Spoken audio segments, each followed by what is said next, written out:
And now it's Deborah Cobelt Live.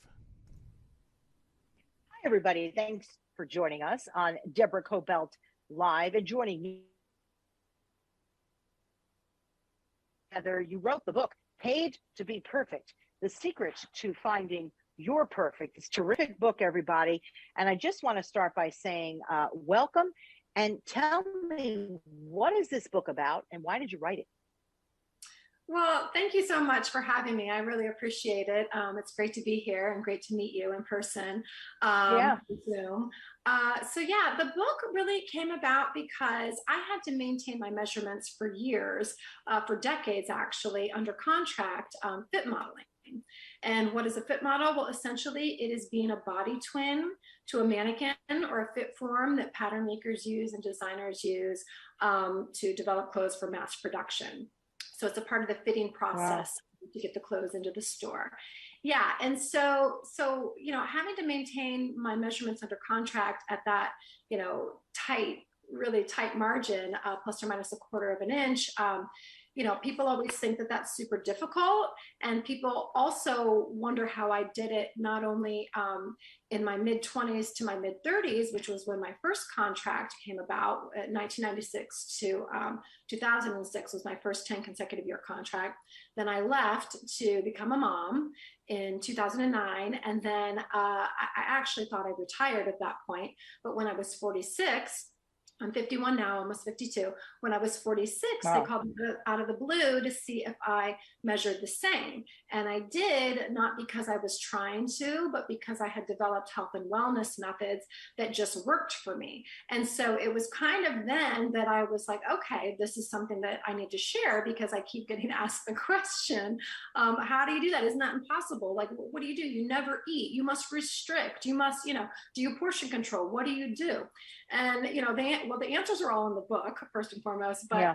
Long story short, no, I don't portion control. I don't restrict what I eat. I eat absolutely everything that I want to eat. There's an entire chapter in my book called Whatever I Want, and it talks about me eating whatever I want, because I believe that we're designed to get pleasure from our food choices. So I don't restrict. I don't calorie count.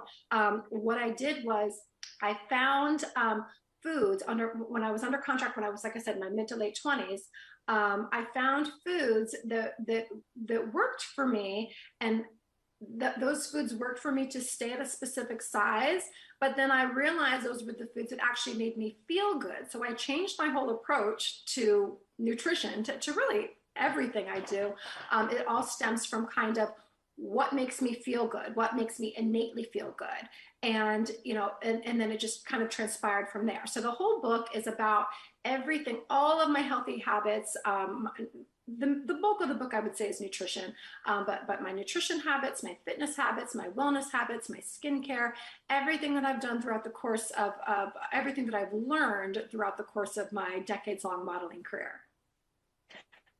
Let's dig a little deeper. I like that you talk about wellness and your mindset, and I'm going to get personal here myself, because even though I know all the right stuff to do and the portions and all that, I'll just go right through it for whatever reason. I'm having a happy day. I'm not having a happy day. It's a party, and it's like all bets are off. And if there's like a half a pizza left, maybe you'd have a piece, but I'll go for the whole thing. And I think those of us who sometimes struggle, right, to remain healthy, even if we know how. I like the fact that you're here, and I really believe in that whole mindset thing, in the meditation. It really does work, people, because I've developed a few skills also based on your book, on what to do when you get in those moments, how to take a moment and step back, even if there's somebody else inside of you who's saying, no, but I really want it. It's all about not just portion control, but control, right? Control what you're doing. That's hard to do. But the way you laid it out in the book, any of us can sort of follow it, because it's calming, right? That's what I like. If you could talk to us a little bit about mindset and wellness, and how do you practice it? So first, I'd say, first and foremost, for those moments when you do feel like you're kind of going off the rails and doing whatever of the things that you don't necessarily want to do, I would say, first and foremost, lose the judgment.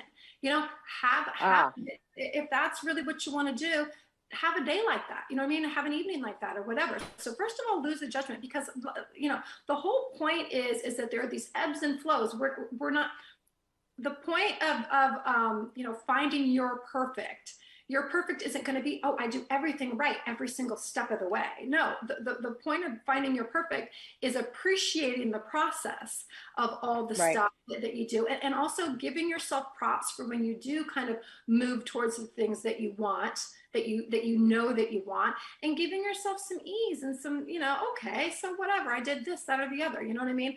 I've drank too much so many times, you know what I mean, that I can't even count. And I'm like, why did I do that? And sometimes I wonder if I didn't do that because I kind of need to remind myself that I don't want to do that. You know what I mean? So it's the same thing as sugar, you know, just binging out on sugar or binging out on whatever. Just have those moments. Don't beat yourself up about it, and just gently align back. That would honestly be the first thing. The first mindset thing, I think, is to really not beat yourself up and just accept the process. You know, the second thing I would say about sugar specifically, if that's your thing, that's certainly my thing. I love sugar.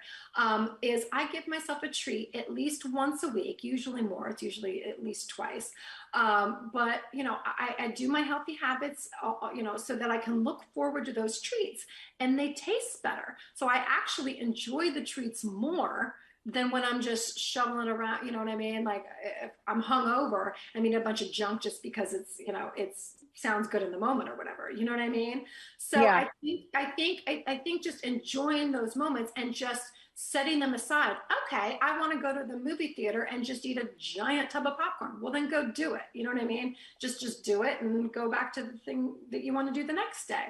And then lastly, I'd say with sugar specifically, what I tell my son and what I have followed for years is healthy foods first. So with sugar, once you start eating a lot of sugar and processed foods, it's gonna throw your body off, and you're not gonna get the innate hunger signals and the innate you know, feelings of what you really want. It's going to throw you off. So if you're gonna do it, but try to go with healthy foods first. So for example, and I wrote about this in the book, sometimes my son will say, I want some sort of junk, I don't know, whatever, potato chips or whatever. I'm like, okay, fine, have a banana first or some almonds or whatever.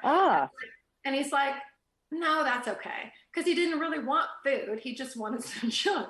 So if you kind of do that with yourself and you're like, okay, let me eat, I want this, you know, cookie or whatever. But if you think, okay, well, let me eat a salad first. And then it's a good trick to think, okay, am I actually hungry or do I just want a cookie, you know?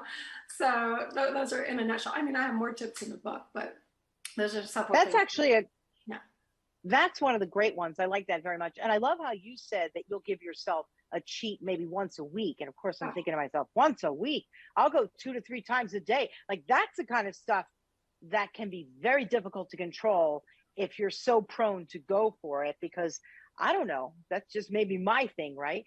Well, that's why I said that about the sugar, because if you start off your day with the healthy whole foods, the clean whole foods that you'll hopefully find by reading my book, because I kind of lay out how to do that. So if you start your day with healthy whole foods, and especially if you've got a great workout routine, like you said, that you have to work out, you know, if you start eating your healthy whole foods, you start to feel good, and just maybe push back the foods that aren't in your list of whatever healthy whole foods that you want to incorporate, which they don't have to be exactly like mine, you know, but I do list mine out in the book so you can kind of see as an example. But you know, the more you start off your day with the healthy whole foods that you want to eat, because you know they're going to support you and make you feel good and make you thrive and be able to have the energy to get through your day, the less you'll kind of want to junk it up. But then if you still do, then just add it in towards the later part of the days after you've already eaten all your healthy stuff. I love individual jewelry pieces, and I recently discovered Annie's Kit Clubs and started making stunning earrings and necklaces that are all one of a kind. Each kit comes directly to my home, complete with real stones, pearls, crystals, and semi-precious gems to create any style from casual to formal. Kits are beginner friendly. They come with all supplies and instructions, but you know what? It doesn't end there. Annie's Kit of the Month Club also includes crochet and knitting clubs to make your own socks, gloves, and afghans. There's also a creative girls club, a young woodworkers club, so much more. Get 75% off of your first month of a kit subscription with the promo code DKLive75. Go to Annie'sKitClubs.com and discover a relaxing, unique way to create something truly special for you and your family. That's DKLive75 to get 75% off. I like how you say no judgment, right? It's like, okay, let's get to what we need to do, but don't put any judgment on yourself. It's okay. Do the best you can, which puts people at ease to say, okay, I can do this. Let me roll it back a little bit to you and your life, because you explained to us what a fit model is. And I think a lot of people don't realize that there needs to be fit models in all sizes, right? Mm-hmm. So talk to me briefly about how you even got into this. What was your size? And, you know, just about the job. Where did you travel and all that stuff? Well, yeah. So I started off modeling in 1988 when I was 18, and I started off doing print and runway, you know, your normal types of modeling that you would think. And then one of the clients that I worked with, based out of where I live, Columbus, Ohio, their corporate headquarters are here. So I was in and out of their building a lot doing work for them. And they pulled me aside randomly one day when I was there doing another job for something else, either runway or a showroom or something. I'm not sure what it was. But they pulled me aside, their pattern making team pulled me aside and asked me if I would get measured to see if I matched their fit form. And I already knew what a fit model was because I had been, you know, I'd seen the process, but I just didn't even know that I was it. So it was really just kind of right place at the right time kind of thing. And so I matched up. You know, it's literally from your head circumference to your ankle, you know, vertically and horizontally, all points of measurements, arm length, you know, inseam, everything. Wow. Yeah, so it's a luck of the draw, and also different companies have different shapes. So like, you know, my shape is a little bit straighter. It's called Classic Contemporary. You know, I'm not super curvy, but there are other companies that want to curve your model. So in different sizes, like you've said, you know, plus size, you know, petite. You know, they're men fit models, even kids, but their careers don't last very long because they change so fast. Right. But yeah. So then I started off as a size 8, and what happened was they decided that I was too small for them. And so this is another kind of funny thing. Everybody thinks that I don't eat to like be the size that I am. There was a time when I was too small, and I was like stressed out thinking I was going to lose my contract because I wasn't as big as what they needed me to be. And if I gained weight, it wouldn't have gone to all the right places. You know what I mean? Right. That's true.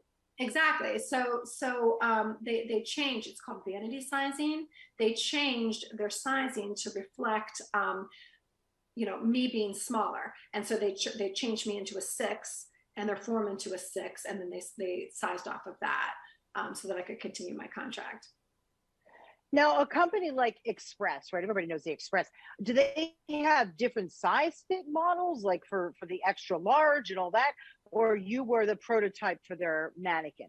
I was the prototype for their mannequin. They do have what they call size runs during production. So they'll get in size runs once the garment is mostly approved and fit, and they'll have people all sizes across the size run try them on, but those people aren't generally under contract. They're not, you know, it's not as long as it fits well. It doesn't have to fit as perfect as it did like on me, you know. What are some of the companies that you've worked for as a fit model? Well, all the companies here that were based out of Columbus, so Express, Victoria's Secret. The fit modeling contract was Express, but I had fit with various companies, Express, Victoria's Secret, Limited, back when the Limited was here, Abercrombie. I fit with Abercrombie. Wow. The other places in New York, Eden, Castle Star, you know, several people throughout the Midwest and in New York. And you got to travel quite a bit too, right? With this career that you didn't even expect to have, right? It was an unexpected career for you, wasn't it? Exactly. Yeah, I never thought I would continue modeling as long as I have. Now with the pandemic, when I was 49, they closed down. And so I didn't go back after that. So I am now retired again, but that was also a good time to finish this book. So yeah, so I got to travel to Asia. We would go there and work with their vendors and their pattern makers. Many times I've been there, Mexico, back and forth to New York all the time. I've traveled quite a bit throughout my career. You also talk about you have a son, right? Uh-huh. And, even getting back into shape, that's not hard. That's not so easy for so many of us. And I had 3 sons like back to back. Like one, I got a little back in shape, and then the other one, I'm like, oh no. And then the third one, I'm like, wait, what did I do? And that was not so easy for me to bounce back. I really had to work hard. But you did.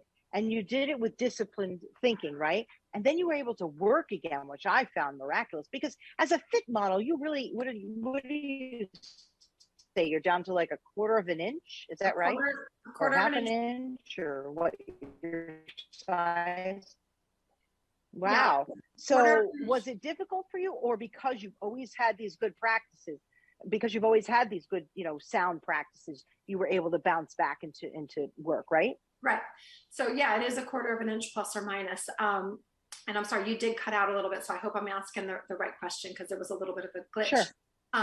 But yeah, so after I had my son, when I left modeling, when I left my fit modeling career, I didn't intend to go back. I had my son, right. And I was like, okay, whatever. My body's my body. It's going to make any change it makes, and that's cool. Whatever. That was great. That was a great part of my life. But I'm ready to be a mom. No big deal. So I wasn't really worried about the changes, and I wasn't really trying to stay at my contracted size. I was just trying to just feel good, because especially as a new mom, you need to eat right, and you need to get your sleep as much as possible, because it's like newborn life is crazy. When you have a baby, toddler, you need to support yourself as much as possible to even just have the energy, especially when you're an older mom like me. I was 38 when I had him. I turned 39 like a month after he was born. So as an older mom, you got to yourself the support you can have, just to have the energy to keep up with the little ones, right? So that was really where my mindset was to just, what makes me thrive, what makes me feel good, and then that's why when they called me out of the blue at 46, I had no idea if I actually still measured the same. I thought I knew I was close. Wow. But I didn't know, I mean, gravity is real. I nursed for 15 months, my apex, which is, the place where your fullest point of your bust is not the same. It's lower. Gravity is real. And I have stretch marks on my belly. I have extra flabby skin on my belly. So to go back to work under fluorescent lights with those flaws, because it's all just my body. It is what it is.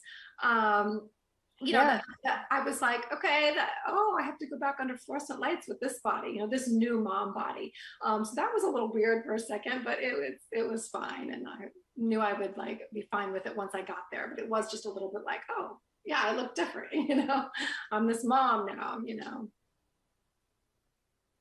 What's interesting about the book is when you look at the title, Paid to Be Fit, you think, oh my goodness, this is one woman's story about, being beat over the head about you're not the right size and you went in a corner and starved yourself. That's not this book at all. This book is about how to be fit at any size. And you made this career work for you. And it came naturally to you because of your solid habits, which is what I think is very valuable about this book. Would you mind talking to me a little bit about your upbringing, right? You grew up in Ohio. And I asked you when we did a little pre-interview, what was mom like, right? What was her shape like? And you told me a little story, if you want to get into that, about your background growing up, what your mom was like. Go ahead. Yeah. So first I want to say though, yeah, you're right that this about what you were saying about my book, it's not a diet book. It's really more of maintaining consistency of your own natural size. And what is your natural size? Well, I kind of help you go about finding it in my book. It's like, it's just appreciating where you are when you're doing the things that support your body. So it's not a diet book.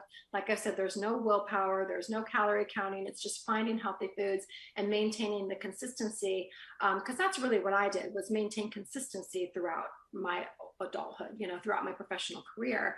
Now, most people don't have to maintain that consistency as close as I did, but it was, like I said, it was natural for me and easy and effortless. And that's kind of what I want to share to the reader, how effortless they can truly feel about their nutrition choices, because they're eating and they know the things that will support where they need to be. So I grew up in Findlay, Ohio. I was born in Toledo, Ohio, but grew up in Findlay, Ohio, a small town. I now live in Columbus, Ohio. And I was adopted by my parents, and they had 3 kids, and then they adopted 3 other kids. So I grew up in a family, where no one had my genes. So, we had all shapes in the family, and all colors, and all features, and all hair types, and so as far as like the way I saw myself evolving and growing, like I didn't really know, I didn't know how it's funny, you and I were talking about gray hair, and I've got some, sprouting through as I try to cover. Hang on. We were, I'm just kidding. I'm being silly. I'm joking. I said we were. In our little pre-meeting, yeah. I'm joking. Yeah. What gray hair? Anyway, go ahead. I mean, I got a little bit, yeah, but just not even knowing, when I'll get gray hair, you know what I mean? Like, so I still have this kind of just this curiosity of where I'll land. You know what I mean? I don't have any conceived notions. I just have okay, that's what that's going to be. You know what I mean?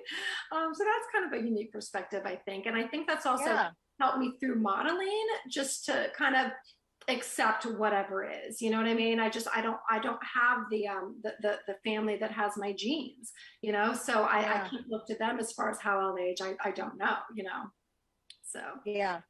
Let's talk about how the business has changed. Let's talk a little bit about aging. And I mean, aging like an older model. I look at Mae Musk. I think she is so stunning. I believe she was a single mom. I'm not sure on that one, but wow. And she started modeling much later in her life and career. And I find her stunning. And I hope that as we age, the white hair, the body type at almost any body type is so acceptable as long as we accept ourselves, right? Do you think that's all changing? I do. I think that I think that the modeling industry is changing really, slowly but surely. It's not as great as it could be, but it's definitely changing. All the plus size models, all the different shapes, all the ethnicities, all the colors, all the hairstyles, everything is getting better, and it's all those people on social media that kind of have opened up the door for, leveled the bar on, they wouldn't have been able to model, but they're putting themselves out there. And so they're becoming influencers. And so it's really showing, they're kind of driving, what the fashion industry has to do. So the fashion industry is kind of like, tagging onto that, and they're understanding that everybody wants to see all these beautiful people of all these different types and body types and hair colors and skin colors and ethnicities. So that's really great. I forgot the other question. Yeah. That was no, it was really one big question. All body types and aging. I think I'm so okay with being a little older. I know so much more. You know how you hear that when you're 20 and you're like, older, ew. But then when you get older, you go, hey, it's pretty cool. I'm okay with this. And now I also feel accepted. I'm asked to go and give talks and speeches and this and that. And nobody really cares or asks about my age anymore, right? So don't you feel like you're in a career that you could continue if you wanted to, right? Yeah, I feel like at 51, I feel better than I did in my 30s, which is really weird. I mean, I feel great at this age, and I would have never thought that. I think the biggest thing for aging is being open to learning, not being, closed-minded, not thinking that you have all the answers. As a matter of fact, the older I get, the more I know that I don't have all the answers. And that's why I think that I'm, you know, able to kind of navigate it in a way that serves me, you know? Yeah, I think being open to learning, you know, what works and what worked for you in your 30s, what worked for you in your 40s may not work for you in your 50s, and just being open to kind of tweaking your routine and, you know, doing things to kind of fine tune that make you feel just this much better, you know? You also have a whole part 2 to this book about breaking into the business. Can you briefly discuss if someone's interested in being a fit model, what do they do? I mean, they're not just going to call Express. Like, how do you get discovered? Do you need the agent? Don't you need the agent? What should they do? Yeah, and I talk about all that in depth. I do it. It's a small, like 25-page portion. It's called Part 2, the Fit Model Manual, in the back of my book. For the second question I get most often, other than nutrition, is how do I become a fit model? So I answer all those questions in depth. But I would say it really depends on where you live. You know, you have to be located where the big companies are that are mass producing clothes. I mean, or live in New York or LA, or, you know, these places that have jobs available. So location is huge. A lot of it is be in the right place at the right time. You know, as far as agency or no agency, again, that depends on the location that you're in. I was able to do without an agency, which was fantastic because I didn't have those charges. But yeah, in a bigger market, you have to have in New York, I had an agency get me fit work. So it really depends. I go through all that in depth. You know, the two things that I like to tell to aspiring models, though, is kind of outside of that, outside of, like, you know, the business aspect of it. One is make sure you have a voice. Make sure that you can say what you're comfortable with and what you're not comfortable with. If you're not able to speak to that, to any group of people about what you're comfortable with and what you're not comfortable with, this is not the industry for you. Another thing that kind of goes with that as well is if you're insecure or have, you know, body issues. I mean, we're all insecure to a certain degree. Oh, yeah. But if you're insecure to the degree that it like, you know, it's a huge problem for you, this is not the industry for you, because you're always going to be too this or to that. You're never, you know, 100% what the client wants. You know, you're either too tall, too skinny, too short, too fat, too, you know, whatever. So you've got to just kind of have a thick skin. And then, but my last piece of advice that I think is actually most important is when you do seek out, you know, work to work with clients and to work with agencies, find the agency that loves you. You know, don't try to conform into what they want. Find the client that loves you. You know, don't try to conform. Be you. Be your best you. And the work will come. You know, if it's meant to be. Yeah, no, that's great advice. And that's sort of the tone of your entire book. Now, for those folks who are going to be near where you live, tell us about your restaurant. I know that you and your husband run a restaurant out there, and it just sounds so yummy. Tell us about it. Yeah, it's called Due Amici. It's spelled D-U-E, and then it's A-M-I-C-I. So it means two friends in Italian. So my husband and his friend from high school actually started it together. And so they're the two friends. And there's a third owner too. He's our friend, his name's Jeff as well. My husband's name is Jeff. And he was the architect. But the two friends that started it, my husband, Jeff, and his friend Don, are the Due Amici, the two friends. It's Italian, it's eclectic. There's a patio. It's two event spaces for private parties, which really, honestly, the patio and the event spaces are, I think, why we're still open, and our fantastic regulars who have supported us, you know, throughout the past few years, because it's been a long few years with all the stuff going on in the world as far as restaurants go. But we're very thankful we're still open. We're very thankful that we're doing well, and we're very thankful for all the people that still come in and see us. Yeah, and I hope that you start and continue working as a fit model as time goes on, because first of all, you're a delight. Clearly, you love what you do. I love that. That comes from you. Even when we spoke on the phone, you know, you really enjoyed your career as a fit model. There's so much that you've gotten out of it, and so many wonderful people that you've met. So that's why, please, people, pick this up. Paid to be Perfect. This is not a book about woe is me in the modeling business. Quite the opposite. It's like how you fit into the modeling business for according to what, you know, what worked for you. And I really just think some of the advice would work for so many of us. I really appreciate it. You've just been a delight. How can people find you and also find your book? Yeah, they can go to paidtobeperfect.com. I have a monthly newsletter that I have been doing this year, so they can sign up for my monthly newsletter.